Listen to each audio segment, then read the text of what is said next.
on fears, germs, knives, fires, dust and dirt, closed spaces, heights, breaths, intimacy, failure, cats, forest at night, and darkness.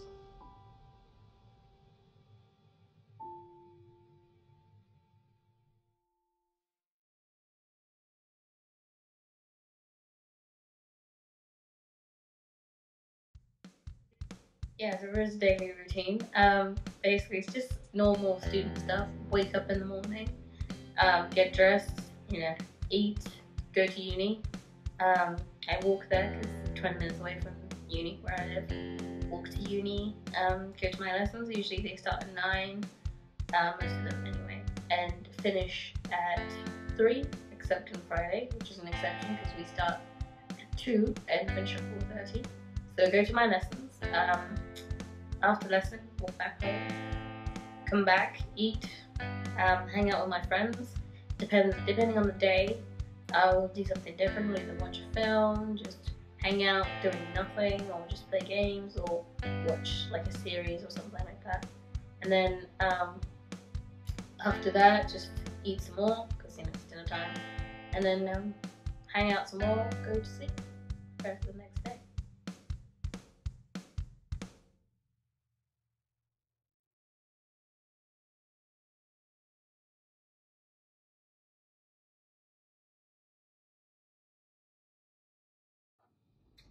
Yeah, this was back when I was in Africa. I was a lot younger then, probably about 5 or 6. I just come back from school. I was excited, most definitely very annoyingly hyper. I was hungry, so I asked the maid to make me some food. She did, and I ate it. There was really no problems. It was just the usual thing. And then when I asked for seconds, she just sort of flipped out. She dragged me down to the table and she pointed a knife at my throat. She literally had it at my throat and she told me not to move. And then she proceeded to take everything that we had in the house. She started with the kitchen first and then the dining, and yeah, she took everything. We later found out that the reason why she'd robbed us was because she was pregnant, and the guy who'd gotten her pregnant refused to help her out with, with like child raising or anything. So he wasn't going to pay for anything. So she was going to sell everything we had to help her basically look after the baby. And she left in a truck. There was 2 other guys who helped her move the stuff.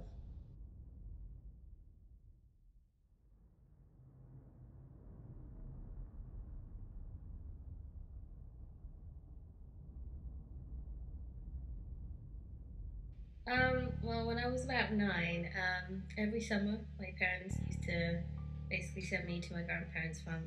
I loved it there. It was nice. I used to hang out with my cousins. There was 14 of them, and all boys, and just me. And being as the farm is seriously in the middle of nowhere, there wasn't really many girls or like friends I could really hang out with. So I would always try and hang out with my cousins or be a part of what they were doing. They were playing a game where they would dare each other to do stuff. I wanted to join along, and they were just like typical boys. They really didn't want me to be joining along because, according to them, I spoiled things, and girls weren't allowed to play this game. So I was stubborn. I insisted that I should be allowed to play the game, and they dared me to walk across the well, which is an old well. It was empty though. There was no water in it, but it was very deep and quite dark. So it was like I was like, yeah, I can do that easily because I got too cocky. They were like, okay, fine, we dare you to stay in there for a few minutes, and then we'll take you out. So I was like, okay, fine, whatever, I can do it. So they basically put me in the well, using a rope. They lowered me in there, and then they left me in there. After a while, I kind of figured it was past the time we'd agreed, so I started shouting for them to let me out for help. And, I could hear them giggling and laughing, and they're like, no, no, no, no, it's not time yet. I was was getting really paranoid and scared, you know. So I started to shout for help, and I started to really think, oh my god, if someone doesn't come soon, I'm going to be trapped here forever. And so I was crying and shouting, and then I got really angry, and I was just making threats like, if you don't let me out, I'll do this, I'll go tell grandma.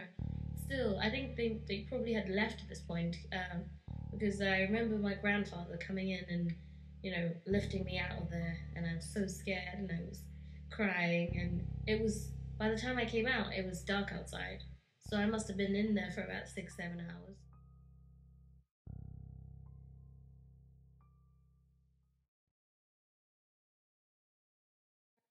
Yeah, in the beginning, when I first started uni, I was finally getting better. I could turn off the light in my room and go to sleep, and just, I could sleep without worrying about the dark. I had the occasional scare, but other than that, I was fine.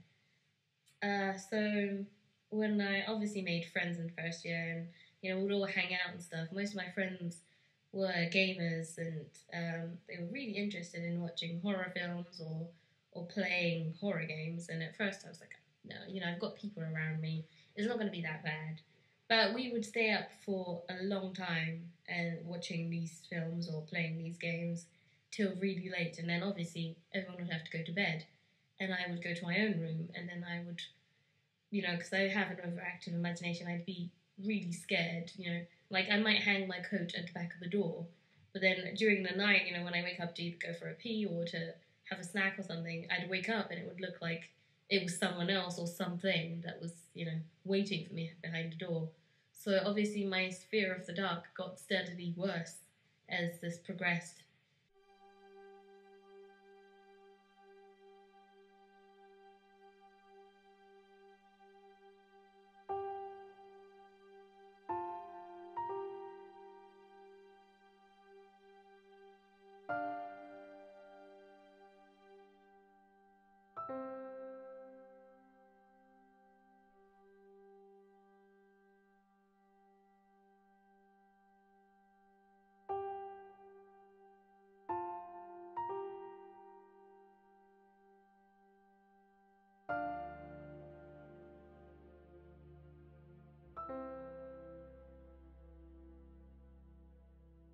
It's very dark. Very, very dark. Just gonna try and stay calm because there's nothing to be scared about. It's just dark. There's nothing is real. Nothing is real. It's nothing scary. No Slenderman or anything. You know. I can't say it was enjoyable, but I'm kind of proud of myself for staying the whole time. No one able to run out of the room. So.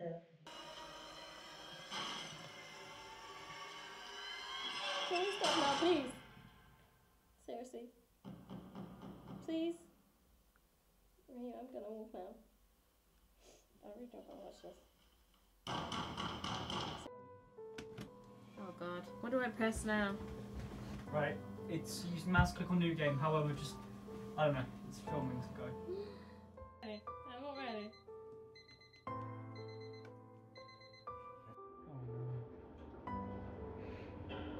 Oh god.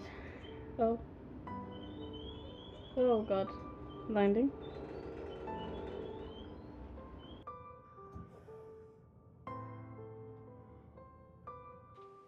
Oh my god, there's something in there.